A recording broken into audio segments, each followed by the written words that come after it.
I got nothing for the intro, so I'm just gonna hit you guys with some cold-hearted facts. Did you know that McDonald's chicken nuggets really aren't chicken? They're really... I don't know what... Get into it!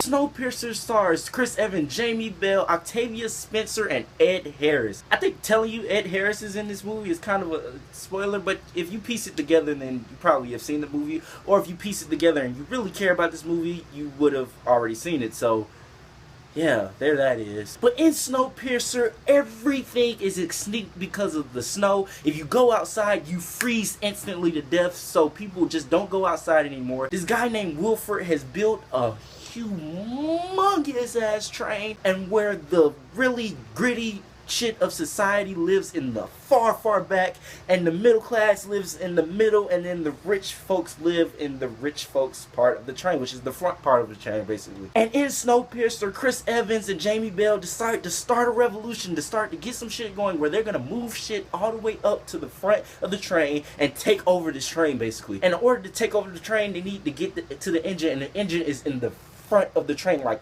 really front of the train. So how is Snowpiercer? I am really underwhelmed by this film, to be honest. Listen, this film has been getting hyped. Everybody I know loves this movie. And I was like, well, okay, I'm gonna go into it, look at it in open eyes, try to sit the hype down, and try to look at it as a movie, basically. And oh my god, I'm having flashbacks of Mud. Remember Mud? Mud was a really overhyped movie. Everybody loved Mud, and then I saw Mud, and I was like, I don't see what the hype is.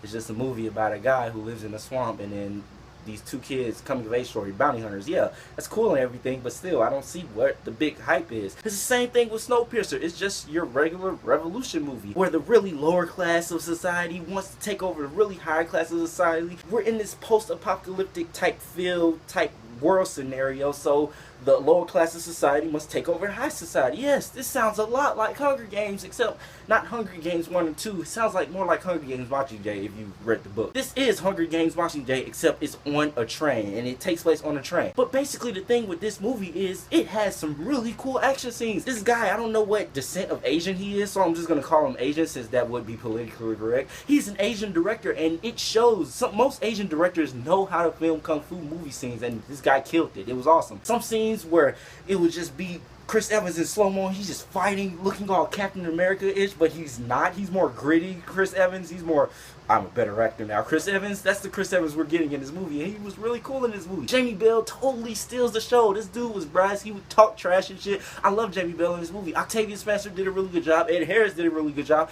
Everybody in the acting department did a really good job. Hell, everybody in the cinematography and the directing aspect did a really good job. And the CGI looks really nice. Well, not CGI. Let me say visual effects, because it is visual effects. But the visual effects looks really nice for this movie, basically. That's all I'm trying to say. Even you think, okay, visual effects in a movie that only takes place on a train, but this train looks like a place. It looks like a culture of society, basically, and I really love the feel they went for with that. Now, my problem with this movie is it just drags on. I mean, it wasn't slow as shit to the point where I was just taking myself back and going, why the fuck am I watching this movie now? It wasn't slow into that. It's just when it got into all the character development stuff, I really wasn't attached to the characters. If they tried to develop the character of Octavia Spencer, I'm really not attached to her like I should be, so I can get this character development that they're giving to me, so I just take it as boring. And that's where the movie lost points with me. Because there's this one scene, and I'm just gonna say this, it takes place in a classroom, and it's some exciting shit that happens at the end. I'm just like, oh,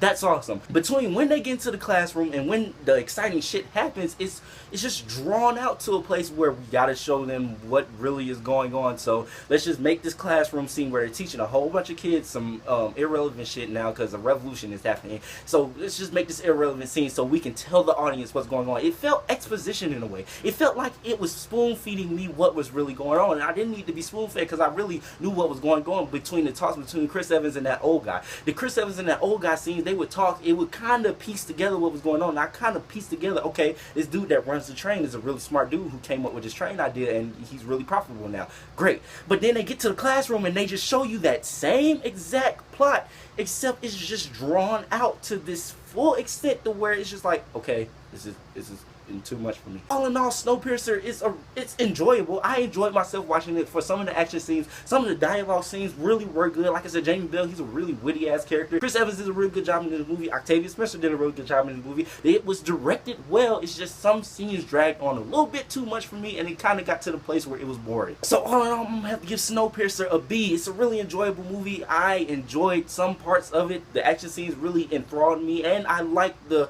whole thing of the revolution and everything. It took me by storm. But all in all, the movie still dragged, and I cannot deny the fact that I was bored. I'm sorry, hype people, I was bored in this movie.